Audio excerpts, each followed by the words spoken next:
Hello, welcome to Slow Play. I'm the host, Mitchell. And I'm Heather.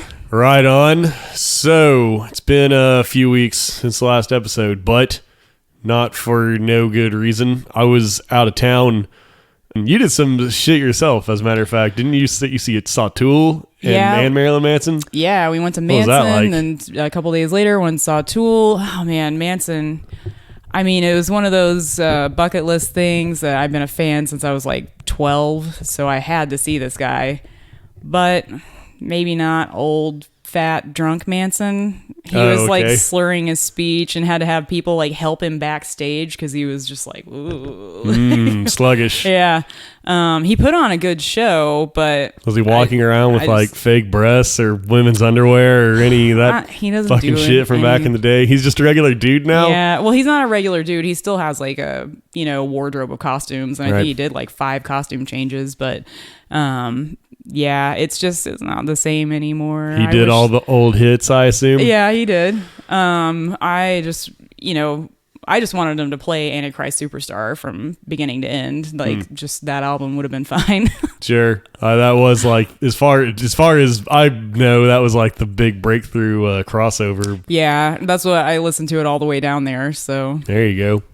And then you saw Tool after that? Yes, that was really good. I saw Tool, I don't know how many years ago that was, 2007 maybe? And it was okay. The person that I went with was a Tool fan, but not like a huge Tool fan. You're talking about this time or the first time? The first time. The first time, Sorry. right. Okay. Yeah. This time I went with my boyfriend who is... he is a nerd about Tool like Michael Phelps is a nerd about swimming. Like, this guy is a Tool expert. So going with him... This guy is a real Tool expert. He made it a lot more fun and interesting and had something to say about every song. And he keeps a running list in his head of which ones that he's seen them perform live, even though he's seen them like a dozen times. Right on. I don't know, having someone who's really excited to see the band makes it that much better, even if you're just kind of a mediocre fan. How was the show itself? Is there a lot of theatrics or not really? It was really good. It was better than the first time I saw them. They did a lot more of the light show stuff. You could see Maynard a lot better. Like, the first time I saw him, he just pretty much stayed in the shadows the whole time. So that was kind of neat, actually getting to see him rock out with the band. And not being like a curtain of shadow behind everyone. And they haven't, until now, they hadn't put out anything like in a long time, right? So they probably hadn't been touring and stuff. Yeah, it was a huge deal. Like, this is their first album in 10 years or whatever. And they had released all of their music to not social media, whatever, media sharing, like Spotify, iTunes, all that stuff for the first time ever. Any of their stuff was available on there. So that kind of got everybody ramped up for the tour and the new album coming out. So, wow, weird how that works. Like putting your music out for free and it generates new interest in the group, I guess. Yeah, right. Right. I believe my first awareness of Tool was back from Beavis and Butthead back in the day. So that is a good timestamp, I guess, on their cultural relevance. Yeah. That's how I first heard of Bill Hicks, actually, who was, I always say, I wish he was my real dad. You first heard of him from Beavis and Butthead? No, from a Tool album. Oh, okay. Yeah. I was like, how does that work? Back around the same time, so. Oh, there you go. All right. Well, good. Sounds like a good couple. Which one would you say was better, Manson or Tool? Tool, it sounds like? Tool, absolutely. Okay, yeah. there you go. Yeah, no, I would... Manson was more of like to quench an itch from your younger days. Right, it sounds exactly. And it was, not that I met him, but it was kind of a don't meet your heroes moment. He just seemed like he wasn't really... in it. It was I feel like it's a little bit disrespectful whenever artists get super fucking wasted before they're about to walk on stage. It was that obvious. Yeah. Yikes. I mean, as the show went on, he was like sobering up and he was fine. But when he first came out, the first sentence he said was just a bunch of slurred words like, You couldn't even hardly understand a bunch him. of slurs. Yeah. First thing he said he came out was a bunch of slurs. I remember that rumor back in the day before the internet when anyone could make up anything, and it was like Marilyn Manson threw a puppy into the crowd and he told them that he wouldn't start the show until they killed it. I don't know if you ever heard that. That was one of those fucking stupid things back when Marilyn Manson was terrifying everyone. Yeah, well, I mean, hearing from, other 14-year-olds back in the day that he was like pissing on people at his concerts and stuff. I'm like, yeah, I don't think anyone would go, and I think he'd be in jail. Like, I'm pretty sure you can't just do that. And like they used to say that like he had his ribs removed so he could suck his own dick.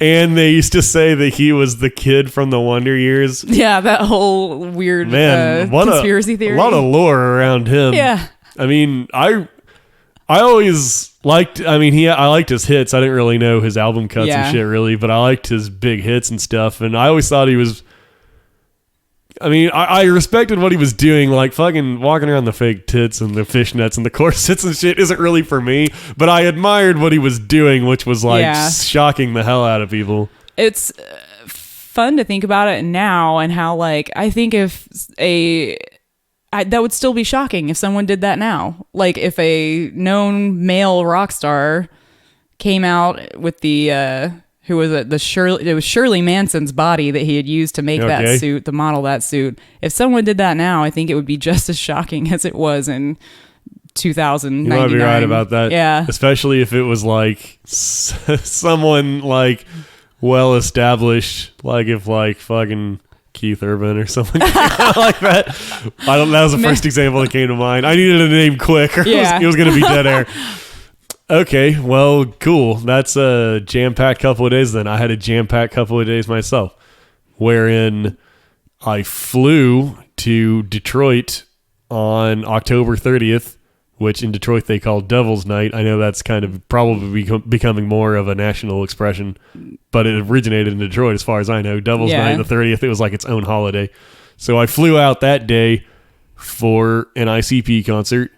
For all intents and purposes, it was an ICP concert. If you really want to break it down, it was a super group that ICP is a part of, but they were performing on Devil's Night, and then the next night was the ICP concert proper. Like both nights were like hosted, like they were ICP events, both of them. So essentially, as far as the listener here needs to be concerned, it was a pair of ICP concerts, and it was really it affected me because in addition to this podcast that you're listening to right now, I also do a Juggalo podcast, and it is way more successful than this one because for a few reasons, one of which is just that I work on it a lot more, and I have been for the last several years. Also, it's kind of easier to market to a niche audience. You post the links on the ICP websites and shit. Things get shared and whatnot. So it's pretty popular now. I've been doing it for a few years, and when I go to concerts and stuff, sometimes people recognize me and say what's up, and that's always cool. But when I went to this, and this by the way was like, I don't like the 26th or 7th or whatever annual year that they've done this. Like Halloween is like a big holiday for ICP. They've been doing a Halloween show. That makes a lot of sense. So they always do the Halloween show in Detroit, and I've never made it out to one of those. And I've been a Juggalo for 20 years. Yeah. And I've been to 6 gatherings, which there's been 20 of those. Gathering of the Juggalos, I've been to 6 of those. Dozens of concerts, couldn't even guess how many. All kinds of other Juggalo-related events. This is one that was always on the bucket list that I never actually made it out to. It's called Hall of Wicked. It's the Halloween show. And I finally made it a point to get out there and do it. And, man, so many people there that listen to my podcast that I've never met before, but know through Twitter or whatever, or YouTube. Yeah. Everywhere that I went for those 2 whole days, people were stopping me and just giving me props on the podcast. That's fucking great. Which is like the first time that I felt like the years of work were paying off. Yeah. Like, I've always gotten a few, like, some credit, here and there on Twitter. People always, like, shout me out and stuff. And when I go to the gathering, inevitably there'll be a handful of people that stop me. Yeah. But this was like never before. This was like anytime there was like a lull in the action, all I had to do was like take a walk around the venue, and inevitably I would bump into multiple people that would stop and be like, "Hey, Murder Mayhem Show," because that's the name of the show. "Hey, Murder Mayhem Show." People were asking for pictures with me.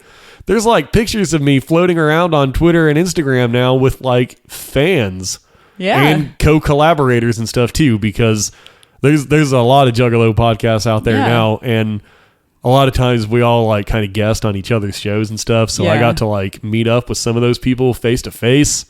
That was awesome. It was truly touching to me because that's why I did it. That was why I started the podcast, was so that I could connect with Juggalos like that. And it took years and a lot of hours of work. And it finally felt like it was starting to pay off. Yeah, it's gratifying to me to see you get some kind of recognition for your expertise, because you put a lot of work into it. You're a great sound engineer. Like you're learning how to do all of the video stuff too with it, and just your like lifelong fandom and obsession with this band. Right. It's like paying off. You talk about your boyfriend knowing everything about Tool. I was thinking about that. I was like, oh, I don't need to explain that to you. That's like me, absolutely. I have a thought on everything ICP has ever done, every song or otherwise. Yeah. As far as I know, I've read every interview they've ever done. I've seen every piece of media they've ever been involved with. Right. Like, I'm obsessed with the shit. So that was the other thing about it too, was like, people were stopping me and asking my opinion on shit. Yeah. Because like some big news had just dropped like that day, and people were stopping and asking me what I think about it. Mm-hmm. And it was like, no one has ever cared about my opinion on anything before. And that's why I started doing these podcasts, was because I have a need in me to be heard, like all white men. My opinion matters, damn it. And finally people are starting to understand. So it was just great. Like, I almost wanted to cry multiple times while I was there. I'm sure. I didn't, but the emotions were in there where a normal man would have cried. My robotic sensors were able to prevent that from happening, but it was close. Like, everywhere that I went, it was the Devil's Night show was more of a traditional concert, but the Halloween show itself lasted from 3 p.m., started at 3 p.m., and it went on all the way to like midnight. It was like concerts all day and all kinds of events they had set up just, to keep people entertained all day and shit. It makes me jealous that I don't have a community like that. It makes me sad that other people don't. Yeah. It does. Like, I wish that other people had that. Yeah. I just, like, I've listened to ICP and I can get into them to an extent, but I just don't feel whatever all the Juggalos are feeling that connects them with that music. It doesn't hit me like that. But there are bands that do. But there's not enough fans for them to have a big right. They don't have community. The gathering. You take the biggest bands in the world, they don't have gatherings. Yeah. They don't have their own music festival for the most part. Some of them do. Most of them don't. Some of them try it and fail. I feel like my boyfriend would chime in right now saying, Tool has blah, blah, blah. And he would know. Do they? Does Tool have I think they do. I know Tool they have, Fest? like, there's Tool Army and a bunch of other stuff. Bunch of tools. I'm going to sound like an idiot if I try to talk about it because I don't really know. Like how I feel when other people talk about Juggalo shit. And I'm like, you got it wrong. So that was an awesome experience for me. And then after that, I flew back home. And then I had one day off. And then the next day, after I flew back home, I drove 4 hours to Kansas City for an event that you were supposed to be joining me with. Yeah. You bailed on, I believe it was the day of. I'm not here to shame you for it. I know. I got really sick. I could have bailed earlier, but I was just in denial about how sick I was going to be. The day before, you still seemed like amped to go. Yeah, well, I was like, I know I'm getting sick, but I'm not going to say anything to Mitch because I don't want him to think that we're going to bail on him. And then I ended up having to. I was just like, I can't. There's rivers of green jelly coming out of my face. I haven't even mentioned what the event was yet, but I'll tell you this. Whenever I bought all those tickets, which, by the way, you and Robert owe me $56 each for those. Okay. So when I asked people if they wanted to go, like, I would have went by myself. Even if everyone said no, I would have just went by myself anyway. Like, everyone else coming was just like letting them along for the ride. Yeah. There was another friend as well who also backed out. So I had bought 4 tickets total and ended up going totally by myself. And I feel bad. Well, I understand why you do, but you shouldn't because it was for me. Yeah. Going was something for me, and I still haven't said what the thing was. Yeah. But it was the new Jay and Silent Bob movie that just came out. Mm-hmm. Kevin Smith and Jason Mewes were touring the movie, Jay and Silent Bob Reboot, which I believe is the first View-esque universe, as it's called, movie in, I believe, 18 years or some shit like that, since Clerks 2 or something. Oh, no, I take that back. You know what? I got that 18-year figure because it's 18 years since Jay and Silent Bob Strike Back. Oh, yeah. So it's 18 years since that, minus Clerks 2 is probably like 2007 or something. 2004? I don't know. I'm guessing. Somewhere in the ballpark there. But it's definitely 18 years since Jay and Silent Bob Strike Back. So we've talked about Kevin Smith on this podcast before a little bit. Yeah. And Kevin Smith was actually one of my biggest influences in getting into like media production to begin with. So even all this crap that you see before you like started with Kevin Smith putting the idea in my head 20 years ago. Yeah. And look where the technology is now. So that was like a pilgrimage for me. And not only that, but I paid an extra $180 because I have no wife and kids or family to support to have a picture taken with them. Yeah. And that was more what I was going there for than the movie, probably. Yeah. Like, that was like bucket list, lifetime type shit. Right. And I'd met Jason Mewes a few years ago at a Comic-Con here in Tulsa, and that was the shit. And both of them are like equally important to me for 2 like totally different reasons. Like, Kevin obviously is like the brains behind it all, but really it was Jay that like got me into the movies. And it's Kevin writing the movies, but I mean the character is totally based on the real man, so it's like they're both bringing equal importance to me. So getting to see both of them at the same time was amazing, but particularly finally getting to meet Kevin for the first time. Right. And that's so exciting. It was just a photo op, so it was only, honestly, like maybe 30 seconds. Like, it was in and out. It wasn't full on meet and greet. It was like 30. You were in, they took the picture, and you got out. Yeah. But the movie, going back to Jay and Silent Bob Reboot, is pretty funny. Like, the way that I would characterize it is at least as good as Clerks 2.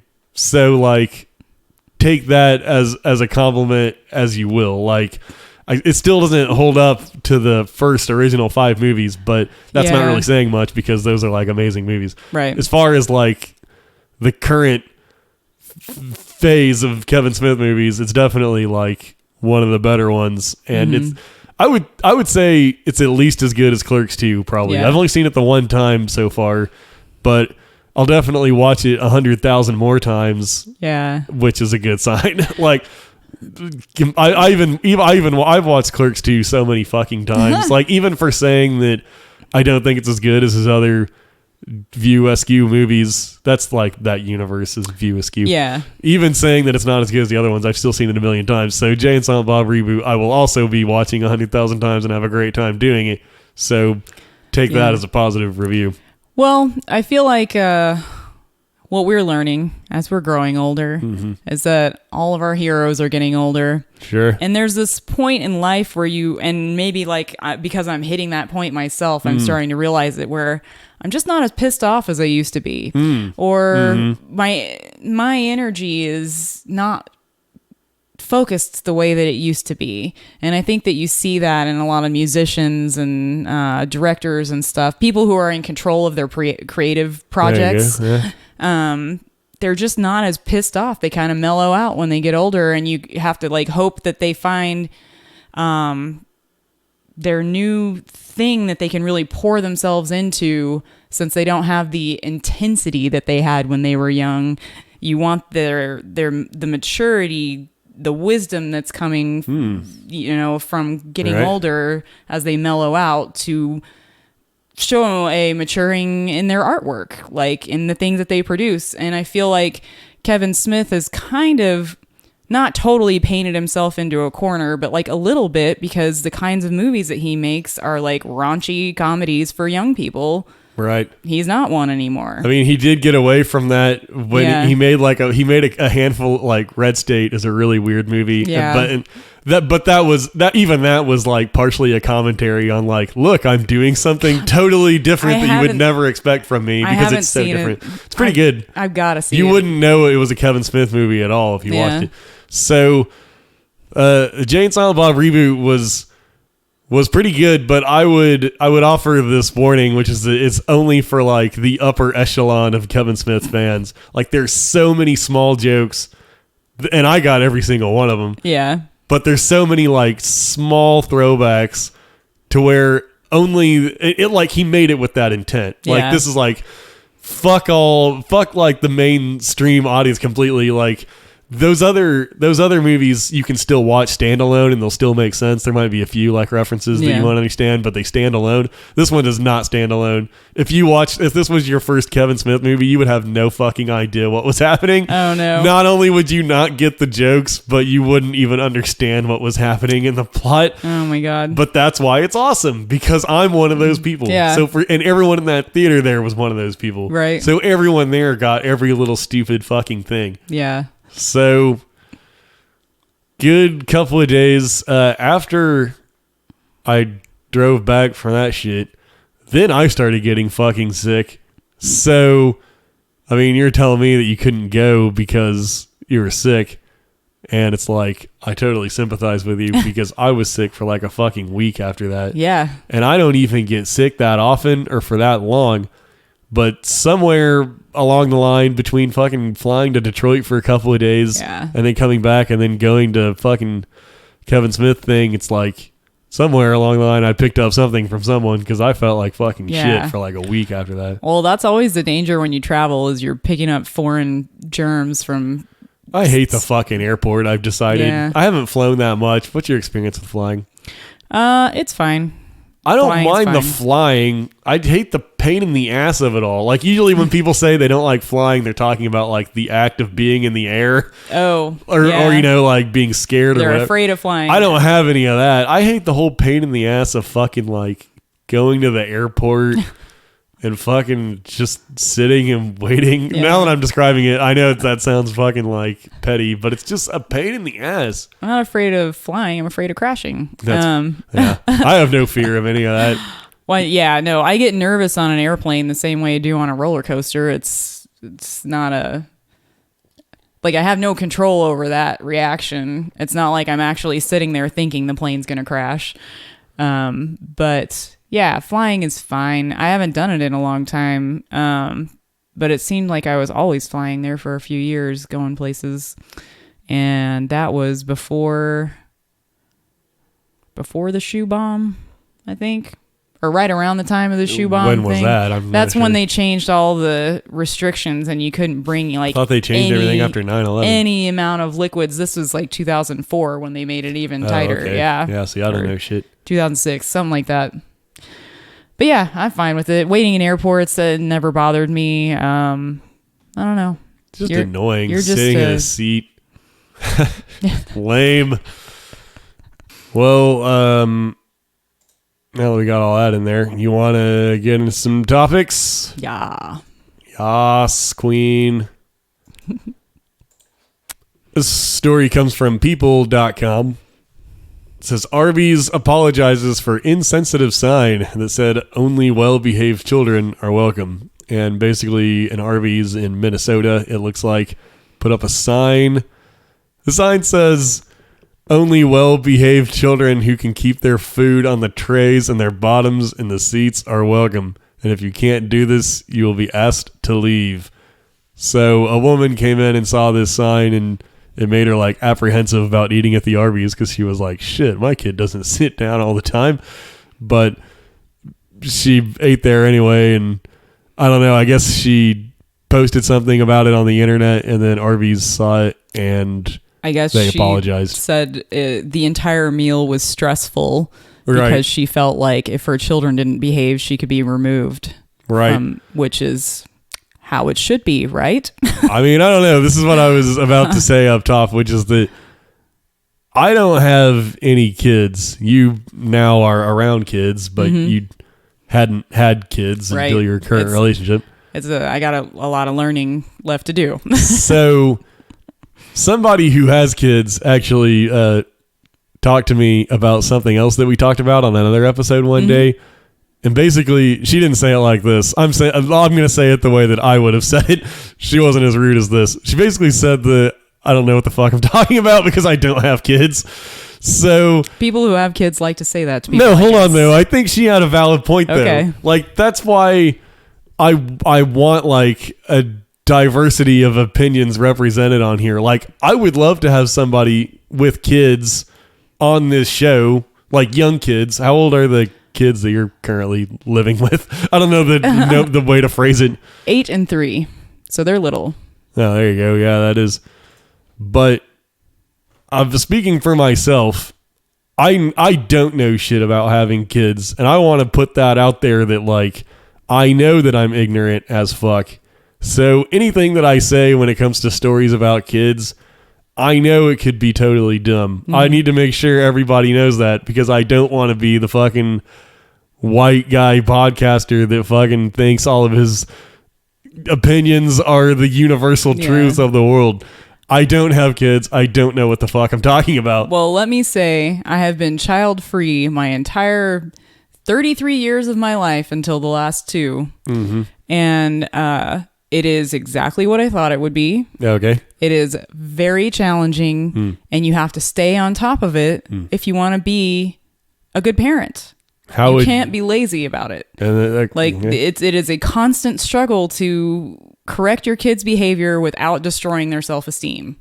Like that is the struggle of parenting. That's a fucking struggle of fucking talking to me, I think. I'm a 34-year-old man.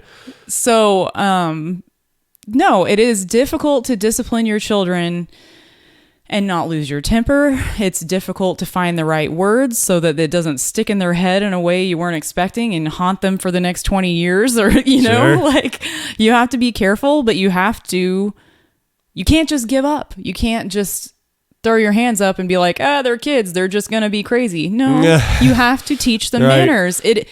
Whose job is it if it's not yours? Let's throw out this kid and have him start over with a new one. Yeah. So where do you weigh in on this Arby's situation? Would you feel comfortable eating with those kids at an Arby's with a sign like that? Absolutely. And ooh, there you go. So you feel confident in their behavior? Not necessarily. Which you had very little to do with. Well, here's the thing. Yeah. If they started misbehaving to the extent that we were asked to leave the restaurant, I would take that and that would be their lesson. Like, here's your punishment. We're throwing this food in the trash. You don't get to finish this experience that was supposed to be positive because you couldn't obey the rules of eating in public. That's how it's supposed to work. And I understand that that's the ideal situation. You can't always just be like, well, guess you don't get dinner tonight or whatever. Right. But I don't know if it was just, let's go look for a place to eat, kids. And we walked into Arby's with no particular time schedule or whatever and saw that sign.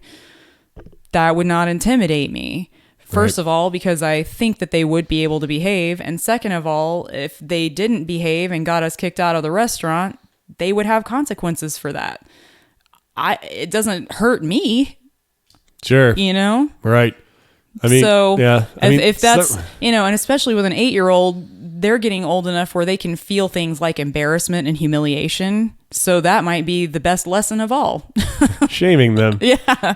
It's like, if you act out in public, people will not like you or want to be around you. Some kids, though, are just little shitheads anyway, despite like the best parenting efforts to where, I mean, however, there's like, if you feel like you can't eat at that Arby's because of that sign, there's like 100 million other places to choose from. Oh yeah, for sure. There's never like an Arby's in the middle of nowhere. Anywhere there's an Arby's, there's a fucking Burger King down the street. Well, I just working in a store, people come in with their kids, and some parents are like, they have a safety spot. Like, you stay within 10 feet of me when we go out shopping places. Like, they've got them trained.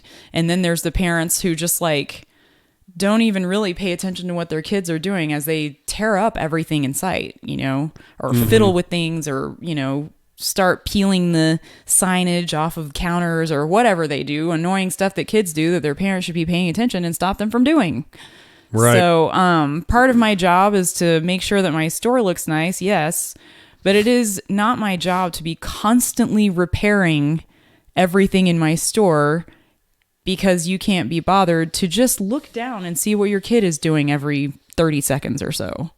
Right. And for me, like, whenever I take the kids out, I am like constantly, I am watching them like a hawk, because like, it's not just about them. There are other crazy, dumb people in this world that I have to watch out for coming at them, Mm-hmm. So I don't understand the relaxed the approach that people have to parenting when it's that their kids are running around tearing up stuff. I mean, like, I can remember one time we had somebody in the store and they were trying to get some stuff done, and they had probably a 3-year-old with them, and he kept wanting to mess with the doors because they automatically open when you walk in front of them. So he's like waving at the sensors and stuff. And sure enough, mom had her back turned for about 10 seconds too long. Out he went into the parking lot. So, easily could have been hit by a car in that 10 seconds. And I think about stuff like that. I wouldn't leave my cat alone in public for 30 seconds without checking on her, much less a child that's not even mine. Like, I was watching that lady's kid better than she was. Yeah. So I don't know. I've just had enough experiences like that where it's kind of mind blowing that, you wonder about the gene pool there. If it hadn't been for modern technology, would that family have even made it this far? Like, wow. They have gone extinct. That's pretty deep and dark. Yeah. I've never had any kids of my own, but I do have like a pretty big family. So I've been around like a million kids. Like there's like everyone in my family has had fucking kids. So I've been around all kids of all ages pretty much my entire life. And I could easily see some of those kids being little fucking shits at the Arby's. Right. So it's like, well, there's this attitude of like, this space is for me and my family. We can do whatever we want in it while we're here because we paid $8 for sandwiches.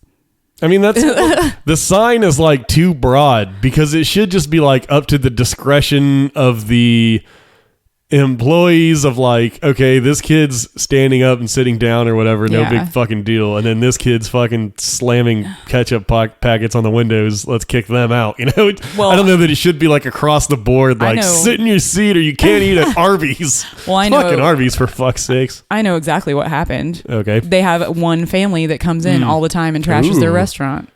That's how that kind of stuff happens. It's because they have one person who corporate office will not allow them to like ban from the premises because they haven't actually done anything dangerous, threatening, or like screamed or cussed or made a scene about anything. They're just wrecking the place every time they come in. Yeah, you're right about that. Might be onto something. I will bet that that's what happened. Well, either way, Arby's apologized and, said, this doesn't fucking represent our corporate structure. They probably didn't say fucking, but they apologized on behalf and fucking it's all good now, I guess. So who cares? I just thought it was kind of a weird situation. Yeah. This story comes from comicbook.com. It says The Simpsons reveals new voice of Martin Prince in wake of Russie Taylor's death. So recently a cast member on The Simpsons has died, and traditionally when that happens on The Simpsons, they just write that character out. It happened with all of Phil Hartman's characters. How many characters is this going to be? It's only like, it's not that many. I don't want to give a specific number. I don't know off the top of my head, but it's not like 15 or 16, you know, like some of those cast members, if something happens to them, then you've crippled the show. This was only like 3 or 4, I think. And like with Phil Hartman, it was only like 3 or 4. And then recently the woman who did the voice of Bart's teacher died. Yeah. And that was only a one-off. Yeah. And in the past, also, a woman who did the voice of the lunch lady died, which was also one voice. But they've not, they may have recasted the lunch lady, but in the case of those other characters, they just didn't talk about them anymore. And now we're talking about recasting Martin, which is a pretty significant character in The Simpsons. Like, maybe he's not first or second string, but he's certainly been around long enough to where if he disappeared, you would notice, and if his voice sounded any different, you would notice. Yeah. And it just seems like a sketchy play to me. You're playing with fire because the show has been on for what, fucking close to 30 years? Yeah. So it's like, at what point do we stop tempting fate and just end the show before like Hank Azaria randomly gets hit by a bus and dies? Oh my God. Someone like that dies and you lose like Mo and that was really Quimby and Apu. You lose a bunch of like important characters, or Harry Shearer or Dan Castellaneta. God help you if one of the fucking Simpsons dies. Yeah. What are you going to do? Recast Homer? Then it's over. It's over. I feel like if Hank Azaria... of those. That's very upsetting to even think about. If Hank Azaria or Harry Shearer or Dan Castellaneta or the voices of Marge and Bart and Lisa, if any of them died, the show's just over. And the show has been on so long that you're just tempting fate. You've gotten quote unquote lucky in kind of a morbid kind of way. Yeah. That only people who voiced 1 or 2 or 3 or 4 characters have died. You're probably not ruining the show yet, but it's only anything could happen at any time to anybody. Yeah. So for a show that's been on this long and deserves some kind of epic wrap up when it's all said and done, you're just tempting fate. Every year that you renew the show is another year that Hank Azaria could get hit by a bus or Dan Castellaneta has a random heart attack, and you've ended the show out of the blue. So I don't care for this whole recasting situation. Man, I can't believe The Simpsons has been on the air since I was like 5. It's been on so fucking long. Almost my entire life, The Simpsons has been on. I believe it started in like 80, 89, I think. Yeah, so I was 5. We're probably in like 30 years. I was 4, and I legitimately watched the very first episode of The Simpsons as it aired when I was like 4 years old. Really? So I've been watching this shit from the very fucking beginning. Yeah, I can't remember when the first time I saw The Simpsons was. I do remember being on AOL when I was like 13-ish, and they had their 200th episode. Ooh. And it was a big deal, and they released a bunch of whatever custom artwork stuff for AOL. That was a big deal at the time, I'm sure. It was a big deal. 200. Now they're probably like fucking 5, 6, whatever, 100 episodes. But at any rate, I say what nerds everywhere have probably been saying for years, which is just end the fucking Simpsons. Yeah. When is the time? And plus there's all this shit with Apu now that's causing a stir, which is like, let's just get out while the getting's good. Yeah, it's interesting. Man, what are other shows from the 90s or 80s even that if they were still on, they would just, it wouldn't work anymore, like all of them, because of their racism, sexism. All of them. Yeah. They are not appropriate. It's insane what people got away with. I've been watching a lot of Married with Children on Hulu. Yeah. And when I watch that show, I'm like concerned for myself as a kid that I watched it growing up. Like, I'm like watching the shit now as an adult, like, holy shit, Al Bundy was my fucking influence as a kid. Yeah. He's not a good role model at all. Yeah. Fortunately, even as a kid, I had the wherewithal to get the bigger joke of it all, which is like, Al Bundy is not a man that you want to emulate. I have a whole point of view on this, and now we're like derailing away from The Simpsons, but fuck it.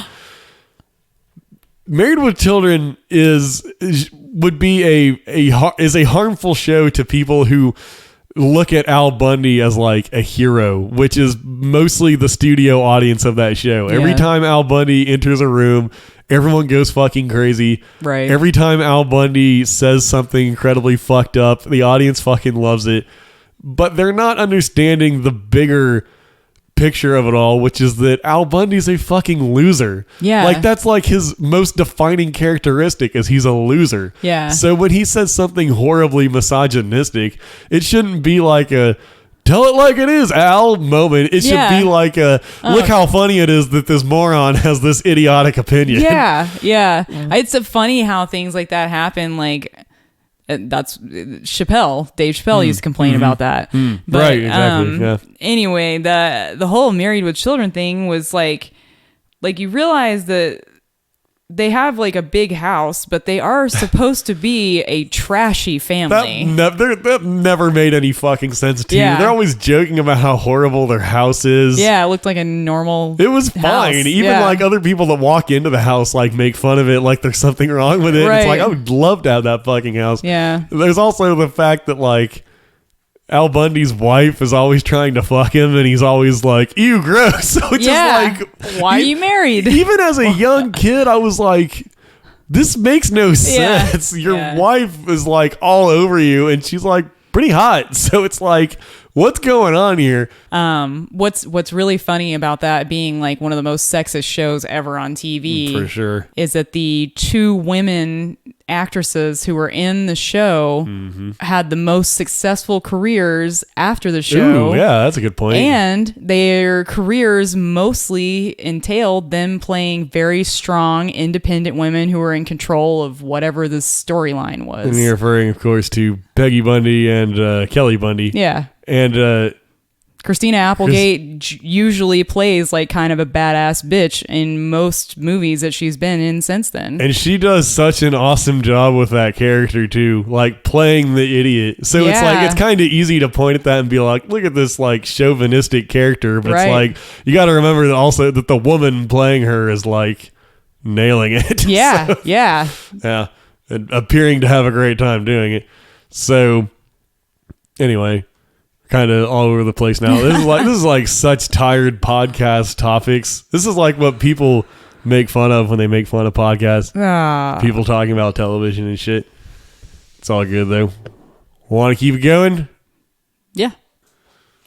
All right. So here I have a tub of topics, and I don't remember what's written on these because I did this like literally years ago when I was doing the earlier version of this podcast. Right. And I wrote all these down, and then I don't think I ever used them, but I set it aside and I still have them. And these are just topics about anything, like jumping off points to talk about anything. And I'm the one that wrote them all, but they're pretty broad, and I'm pretty sure that anyone can say something about any of them. So, all right. Choose from the bowl of selection here. We'll test that theory. See what it says, and then we'll talk about it.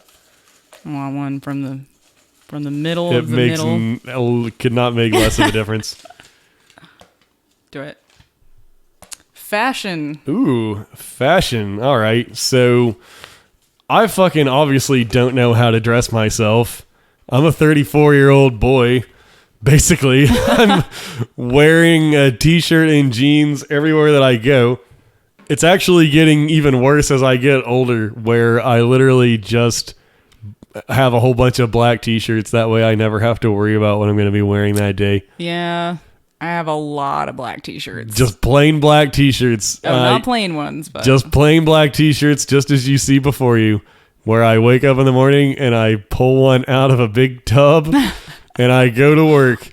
because I don't know what I'm doing. It's part of my male privilege, because if a woman wore the same thing to work every day, everyone would notice. Yeah. Nobody gives a shit what I'm wearing. That kind of shit is like ex-military type thing, having like a whole bunch of the same shirt or like... Usually when I tell people about this, I get surprisingly positive reactions. Like, people are like, wow, that's genius. Whereas I'm like, really? Because it's fucking an embarrassment to me, the person doing it. I believe I got the idea from Doug Funny, who also had a closet full of the same clothes. Of course. I don't know how well you remember that show. Every other cartoon character, apparently. But he literally, like, it showed his closet once, and he had the same shirt in there a million times. So... growing up, I used to wear like a lot of like collared shirts and shit, like polo shirts and khakis, which I've really gotten away from now. But now I'm even more of a slob. I dress worse than a child, because when I was a kid, I was at least wearing like collared shirts and shit in high school, which is like, that's weird, because that's usually the time where you should be wearing t-shirts. And then after that, like, God, for college... For like all fucking 5 years of college, no bullshit, I wore ICP t-shirts every day. Yeah. Every day I had enough to wear them, a different one every day without repeating too many times. And that was probably a weird look. Yeah. I've just like never been good at like maximizing my look. Yeah. Probably by virtue of the fact that I was raised by a single father. He obviously didn't give a fuck about what I looked like. So if Queer Eye ever comes to Oklahoma, I will nominate you. That would be a trip. I can't imagine what I would look like dressed by someone that actually knows how to dress. Yeah. And it's this thing of always, I want to like tell women that I'm interested in, like, I know I look like a slob, but don't worry, if you date me, I'll dress however you want me to. But at the same time, that also kind of sounds like, dress me, mommy, which is like not an attractive No, you don't look. want to end up with the mommy-wife I don't. relationship. But it's like, I need someone that can help me out in ways that I'm lacking, and then maybe I can help them out in ways that they're lacking, and that's one of the ways that I'm lacking. I don't know how to dress myself. Yeah. I barely know what my pant size is. The pants I'm wearing now are huge. Yeah. My shirt is huge. I've lost a lot of weight, so I have fucking clothes of all different sizes. Rather than fucking buying clothes that fit, I just keep wearing the same stupid ass clothes that I've been wearing. Well, my recommendation for you and guys like you is, if you have any desire to put any effort into it at all of your clothing is about the silhouette. That is your base go-to. Step one is, if you were standing against a white background and your body was completely blacked out, what would the shape of your clothes make your body look like? This seems like a weird rule of thumb.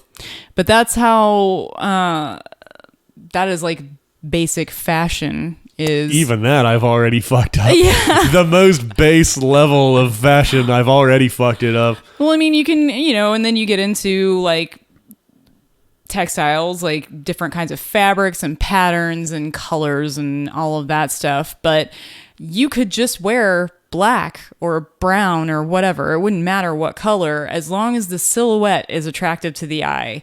That's what you're looking for. And if you need to know what that is, Google 2019 men's silhouette, and it will come up with fashion websites that have a dude wearing probably slightly relaxed fit skinny jeans, and like a t-shirt and a fitted, a bespoke, which is a, tailored jacket. So there, every 5 years or so, the silhouette changes, but it's been essentially the same for the last 10 years. I have a weird body too, which isn't helping, because like I have a fat stomach, but like skinny arms, which is like, I wish I could like distribute weight properly, because like the whenever I get fat, and like I said recently, I've lost like a bunch of weight actually. Like over the last 2 years, I've lost like 55 pounds. And that's helping, because now it's a little more in proportion. But whenever I was like at my fattest, my stomach would just get bigger and bigger, but my arms would stay the same size, which is like, okay, so now I either have big baggy sleeves or big fucking tight fucking stomach and man breasts. It's a weird how different people gain and lose weight. That for me, it's like layers of an onion. I gain weight, I gain it everywhere from head to toe. That's like ideal though, comes right? On and off in layers. That's what you want, right? Probably, yeah. Yeah, I just get it all in the fucking stomach, and whereas my arms just remain spindly and weird. So that doesn't help. Well, here's the thing about the silhouette. That's your baseline that you're going for. So however your body is changing inside of your clothes, you want to come out with the same shape. So that gives you a goal. Like you can look at a jacket and know that it's not fitting you right, because when you see yourself in the mirror, that shape is not right. Nope, I wouldn't know. I know, but then I wouldn't know. You need someone like me or someone with you who can say you need to have this taken in right here, and then it'll fit you right and hang straight down and not show that you have. Help me be attractive to women. This is the same thing that with my hair. Like I never know shit about what to do with hair, which is why I purposefully found a woman, hair, I don't know what's the word, stylist, I guess, who is like really is like high, like not supercuts, like high quality woman. And I literally just tell her like, just cut it as short as you can, because I'm not going to style it. I'm not going to comb it. It's going to look like hell. And basically after she does that, I just keep it that way until it gets long enough that my fucking cowlicks start fucking it up, and then I go back to her and tell her time to cut the shit again. Yeah. I don't know what I'm doing. There's also like this whole I can't even like I'm convinced that I can't even put on and take off a shirt right, because all of my shirts have these fucked up collars that are all droopy and shitty. Yeah. They become V-necks even if they weren't bought that way. Yeah. So it's like, what is wrong with me that I'm not able? I can tell you right now, this is where your shoulder is supposed to end. That is your arm. Meaning what? My shirt fits like shit? Your shirts are too big. Well, yeah. Well, like I said, these ones definitely are way too big because I bought them when I was at my fattest. But yeah, it's gonna get droopy and weird because it doesn't actually fit you. Like that's probably not helping. This seam should be up here. See, so there's is that right? There's step one. Buy I don't know clothes shit. That fit. That like I don't know what people do. I don't know how to do things. Pants, forget about it. I don't know what the fucking length of my legs are. You don't know how to person. Not when it comes to that type of shit. What about you? How did you dress growing up compared to how you do now? I went through all kinds of phases. I was like super goth in high school, so basically wore a little black dress and tights and boots every day, kind of like what I have on right now.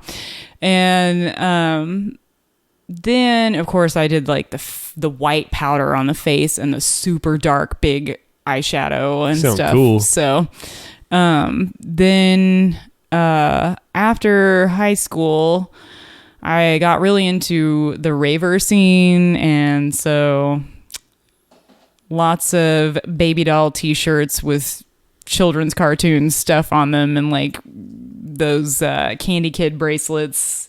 You know what I'm talking about? They have all like the neon colored beads and stuff and say plur and that. They say plur? Plur. What the fuck does that mean? Peace, love, unity, and respect. Duh. Yeah, I don't know jack shit about that. Anyway, so yeah, I've gone through all kinds of fashion phases, and I think I'm stuck somewhere between like bohemian hippie and satanic priestess. You're currently wearing a shirt with the devil on it. Yeah, I don't fucking know shit. I'm an asshole. This topic is making me feel bad about myself. Aww. Well, that's just not the way that you learn to express yourself. You are a good mom. That's like such like a comfortingly nice spin on me just not knowing how to dress myself. That's just, I'm going to save that and remember it for later and say it to someone else next time they're feeling bad about something. So I guess that wraps it up then. I feel pretty good about it. You can go to slowplayonline.com where I've been fucking tweeting shit, Instagramming shit, posting shit on Facebook. got some other things in the pipeline that I've been thinking about. So there's all your fucking slow play news. People seem to be enjoying the show so far, so that's good. I'm happy to hear that. Yeah, people like you. So that's good. People seem to like me. People have been texting me trying to get on the show, and I keep telling them hold the fuck on for a little bit. Yeah. But that should be good. That'll be coming. Bring in some new meat, and that's it. This is like now like the weird closing part of the show now. So I gotta go, but yeah, let's talk for 5 more minutes anyway. Yeah, but it's always just like, okay, bye. Okay, Mom, I gotta get off the phone now. Right? Yeah, that's what it's like. So I guess goodbye then.